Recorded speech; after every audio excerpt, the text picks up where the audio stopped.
I'm bothered about a Pokemon storage application. This man-child is ready to break his silence, and you are going to listen. If you've forgotten or aren't aware, Pokemon Home is the Switch app that lets you manage Pokemon box storage between the saves of your Switch Pokemon games. It offers a monthly and annual subscription tier to let you store 6,000 Pokemon. The annual pass is $16 American.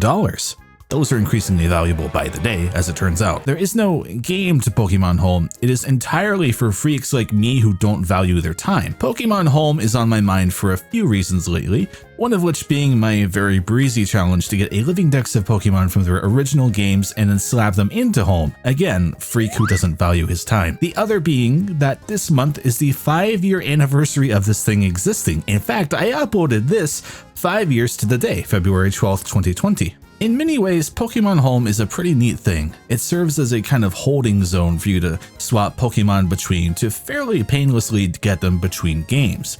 You can read Pokédex entries for each Pokemon and look at all their forms as you add them in, and it even goes back to X and Y's Dex entries if you want to go back and look at those. Shinies are shown, Alphas from Legends Arceus are tracked if you're looking with that game's data selected, OTs are preserved, stats can be checked, all kinds of nice data points for people who appreciate some or all of it. Though it takes a lot longer than it feels like for new games to be supported each time they come out, they do eventually get supported, even if the graph to track this stuff gets increasingly complicated. And as a Go player, I appreciate that I can bring the Pokemon I catch there over to Home and subsequently main series games each time. And heck, just recently I moved Pokemon that originated from the Game Boy Advance games into this thing, and that's incredible on its own.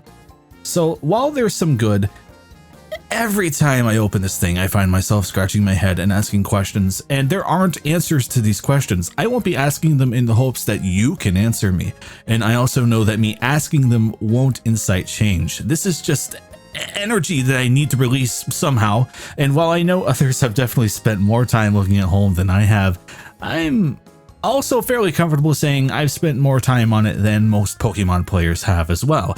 And frankly, you are either going to completely get me or wonder how anyone could care about any of this. That's the line that I tend to ride on in my life. So I'm going to whip out some first world problems you may never have even imagined could exist. So look, this thing dropped right before COVID-19. It was kind of in a bare bones state, but at the time I thought, they'll definitely flesh this out more as time passes.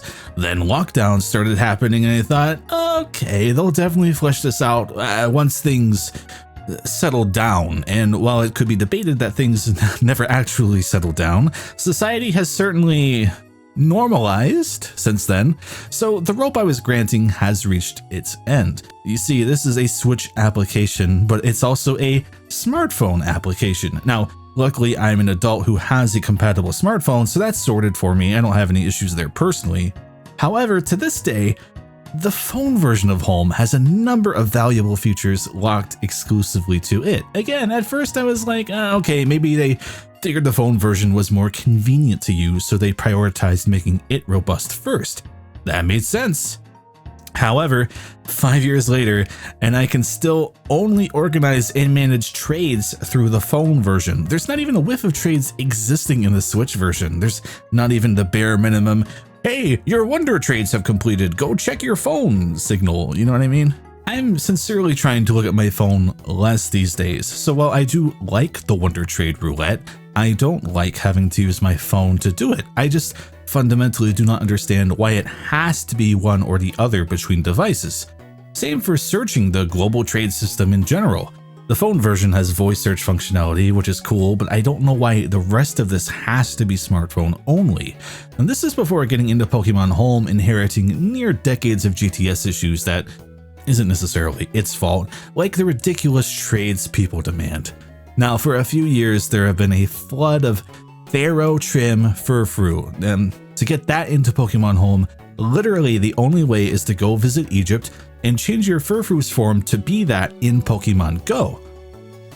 Or to spoof your location data to there, but then you risk getting device and account banned from the game. So while yes, Pharaoh Trim Furfrou is technically a legal, legitimate Pokemon that one can ask for, the odds are 99.99% that anyone asking for it is trolling. Now I'll grant the Pokemon powers that be this. I don't know how you handle a scenario like this. Hopefully Legends Zaza will make the Furfrou trims easily available and balance this the economy out, I guess. Still, you also get a lot of people asking for Paradox Pokemon at levels they literally cannot be at. Sometimes you just need something specific too. One nice thing Pokemon Home started doing a few months back was offering a shiny mythical Pokemon for registering Pokédex completion for games in Home. Now, this is sweet. Doing it for Scarlet and Violet got you a shiny Meloetta, and just as of the other week, you can get a shiny Enamorus for completing Legends Arceus and a shiny Manaphy for Brilliant Diamond and Shining Pearls Dex completion. Sincerely, an awesome reward and incentive to round out the game completions. I love it. Now, you might think these completions simply read your save file and check your in-game Dex completion. Well, you see, these only count if you physically move the Pokemon into Home and then hit save. So if you have a bunch of final form Pokemon but not their prior stages, those don't get checkmarked when you move them into Home, just the Pokemon you physically move in. This requires either due diligence going into a playthrough of a given game, or effectively doing living Dex play as you go back into the games. Now, I find this unfortunate, but I'm willing to believe there's probably some technical reason that Home can't or won't just check the Dex completion, so I'm like, fine, fair enough. It's a nice little excuse to go back into these games anyway, and especially for Arceus, I am always happy to go back in. However, Arceus was a single release. Its Pokédex was the Pokemon that were in it. BDSP was a dual set with version exclusives. Now, here's another trick about those Dex completions. See, it will only count to Pokemon if they originated from the game set that they're pulling from. Let's just say I'm a Brilliant Diamond player who also owns Legends Arceus. Any Pokemon I catch in Brilliant Diamond will check off for the BDSP Dex, but it won't count for the Legends Arceus Dex in Home even if they share the same Pokemon. That goes both ways. So for example, I can bring in Palkia from Legends and have it count for PLA, but it won't count for BDSP. Now, this can be pretty easily managed with most other Pokemon, as you can simply bring them into Brilliant Diamond, breed them, and then have those Pokemon count for the BDSP Dex as the offspring technically originated from those games. However, you will land in a few tricky spots like with Palkia, so you are left with a handful of options. One is to just buy Shining Pearl, play all the way through to catch Palkia, and pop it into Home. Okay, the next is to find a friend who bought the game, if you have one who did, and ask if you can borrow their Palkia. And you can also try to arrange this with strangers like on Reddit, but let me tell you, turns out there are a lot of Dialga owners seeking much fewer Palkia owners. And again, Home isn't reading your game save file. So you and the stranger each have to trust each other for the 7 extra minutes or so it takes to swap back over to your Home profiles, move the Palkia and Dialga in and out respectively, and then transfer them back into your save and then go back in and trade them back. Not impossible, but good luck on that. A lot of points of failure, right? Your last option is borderline impossible. Remember all that talk about trades? Yeah, well, you could open the phone version, specifically of Pokemon Home, to search for a Palkia to trade. However, you can't specify that the Palkia be from BDSP. It could be from Pokemon Go, like this one, and wait, Mankey? They want a Mankey? What?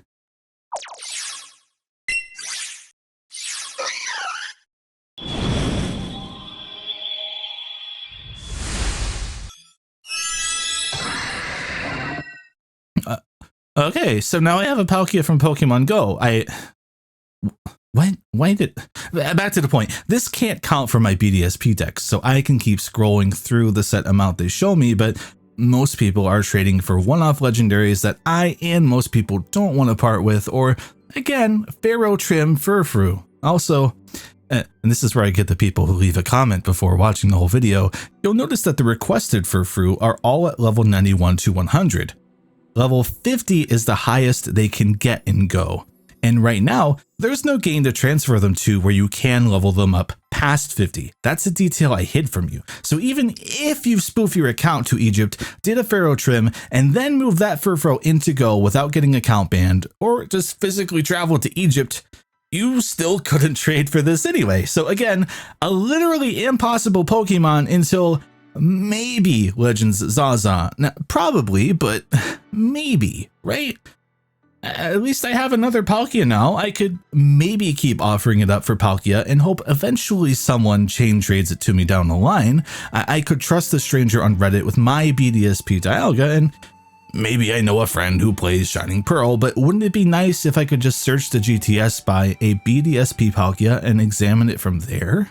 And hey, it'd be nice to do that from my Switch too. It'd be nice to see more results than the limited number Home does show. And speaking of what Home shows, every time you open Home on your phone, one of your stored Pokemon is there to greet you. It's cute. I have no idea how it determines which one is there, but I often have ones from the same pool show up. Some of these are my shiny Johto Beast from the Soul Silver GameStop events. That's always neat to see those pop up. They show up in these sterile but cute 3D models, and from here I can swipe over and look at any of my Pokemon in Home in 3D.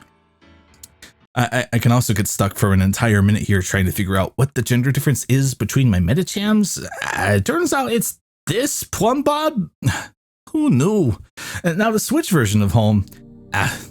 Who am I kidding? Yes, it's a static 2D image. I'd expect this to be the other way around, if anything. Images on the phone and models on the Switch, but alas, even 3D models of your Pokemon are exclusive to the phone.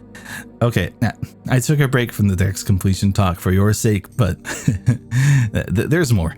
All that stuff about checking your Dex completion per game, you may be noticing a trend here, but that's only visible through the phone app. On Switch, there is a Pokédex broken down into generations, but it's a general all-encompassing list and not one that tracks your individual game completions. Now, weirdly, there are these little research task things that you can fill out per game, but these are separate entities than the ones that give the rewards. So walk with me on this scenario. I'm going for my shiny Enamorus. I can have my phone Home app open and a notepad to keep track of what Pokemon I need to move to Home. I'm not very detail oriented, which is a personal fault, so I round up what I think is everything I need, but I'm missing one Pokemon without realizing it. I save Legends Arceus and close the Home app on my phone as it can't be open while the Switch Home is open, so I go in, access my Legends save, and move those Pokemon in and then save those changes. I close the Switch Home app for a reason I'll tell you shortly, and then open Home on my phone. I look at the Dex completion and see that I missed one Pokemon. Oh darn. So I close my phone Home app and reopen Legends. I correct my error, get that last Pokemon in, save, open the Switch Home app, move it into Home, and save those changes. Well, another fun thing is that these shiny mythicals can only be given out on the phone version. So I open up the phone Home, I get given the Enamorus, and then I close my phone Home app and open my Switch Home app to see my Enamorus and then maybe put it into a game.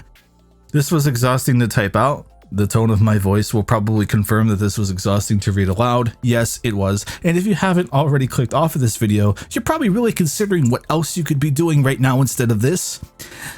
There's other little things. There's dozens upon dozens of challenges only in a phone version, which are fun to track, but they're only there. You can add friends in the phone version for the trades that you can only do there. Scrolling through the 200 boxes Home provides you on the phone is a mystifyingly confounding experience. Organizing a potential 6,000 Pokemon on Switch is slow, both by the inputs and the speed of the application itself. I swear it's only gotten slower with time. A mouse and keyboard function would help a ton here. Heck, so would auto sorting options for the boxes, even if just to get some Pokemon through in numerical order. That could at least save some time for some people. Even if you pay for Home, you can still only do 10 friend trades a day, not a limit you'd probably bump up against often, but why? Now, my birthday was on the 7th, so I hunted for a Pokemon with a destiny mark for fun. I can look at it on the phone app, but not on the console version or any ribbons at all for that matter, which is where I got the Pokemon with that mark in the first place. I'm sure more hardcore users have many more complaints. I'm just hitting the general things here and have probably forgotten stuff even just from this perspective. And look, I get it. People can hack phones, and that's probably why there's so many walls between these two apps, but I don't think that explains everything here. I'm not saying $16 a year is like a lot on its own, but entering 5 years of this thing and counting means I've spent $100 on it in addition to spending my time to make this little video, so allow me my ranting. This is all I have. Oh well. At least I can look at all of my shiny alchemies no matter where I go. They're always there to assure me that I'm making good choices. I hope in a year's time, I won't be here saying these same things to myself again. But the alchemies don't seem very hopeful about that.